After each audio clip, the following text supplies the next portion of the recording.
Club ছাড়ার ঘোষণাটা এবার নিজে মুখে জানিয়ে দিলেন আর্জেন্টাইন সেন্টার ব্যাক রোমেরো। অনেকটাই জানিয়ে দিলেন টটেনহ্যামে নিজের শেষের দিনের কথা।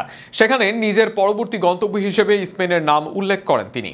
আর সেখানেই গুঞ্জন জোরালো হয়, তবে কি রিয়াল মাদ্রিদে যাচ্ছেন এই আর্জেন্টাইন? কেননা 2-4 মিললে তো সেদিকে দিচ্ছে ইঙ্গিত।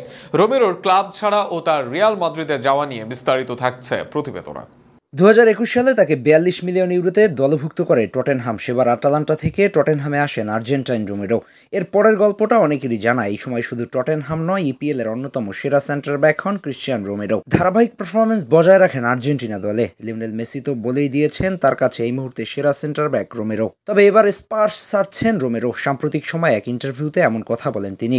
সেখানে লস এডুলকে দেওয়া সাক্ষাৎকারে জানান ক্লাব ছাড়ার কথা। এমনকি পরবর্তী ক্লাব সম্পর্কেও ইঙ্গিত দেন তিনি, জানিয়ে দেন পরের গন্তব্যের দেশের নাম। বর্তমানে রোমেরোর দল স্পার্স আছে ইউরোপ লিগের সেমিফাইনালে, আর সেখানে ইউরোপা লিগ জিতে মৌসুমটা দারুণভাবে শেষ করতে চান রোমেরো। একই সাথে নিজের সেরাটা দেওয়ার জন্য প্রস্তুত তিনি। তবে এখানেই যেন অনেকটা সম্পর্ক ছেদ করেছেন তিনি।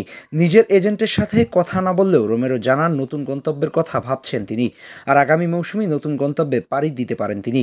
সেখানে রোমেরো বলেন, আমরা এখন আছি ইউরোপা লিগের সেমিফাইনালে। সেখান থেকে আমি মৌসুমটা দারুণভাবে শেষ করতে চাই। এরপর যা হবে সেটা দেখা যাবে। আপাতত আমার মনোযোগ সেদিকেই আছে এবং আমি আমার সেরাটা দিতে চাই। এরপর আমি নতুন জায়গা দেখতে চাই যেখানে নিজের উন্নতি করতে পারবো। যদিও সত্যি হলো আমি আমার এজেন্টের সাথে কথা বলিনি, তবে আমি অন্য কোথাও যেতে চাই, আর এটা সম্পর্কে আমি এখনই বলতে চাই না, কারণ মৌসুম শেষ হতে আরও কিছু মাস বাকি। নতুন ক্লাবের নাম না বললেও জায়গার নাম ইঙ্গিত করেছেন তিনি। সেখানে স্পেনদের শেখার দারুণ জায়গা বললেন রোমেরো। সেখানে রোমেরো বলেন, লা লিগা এমন এক লিগ যেখানে আমি খেলতে ভালোবাসবো ও খেলতে চাই।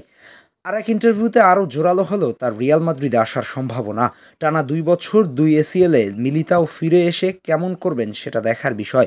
অপরদিকে আলাভা নেই আগের ছন্দে। একাদশে জায়গা হারানোর পর দল থেকেও নিতে পারেন বিদায়।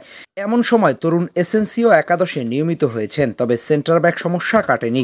এর আগে রোমেরোকে নিয়ে জোরালো গুঞ্জন ছিল রিয়াল মাদ্রিদের। এবার রোমেরোর এমন উক্তির পর সেটাই যেন সত্যি হবার পথে। এবার দেখা যাক কোথায় যান রোমেরো।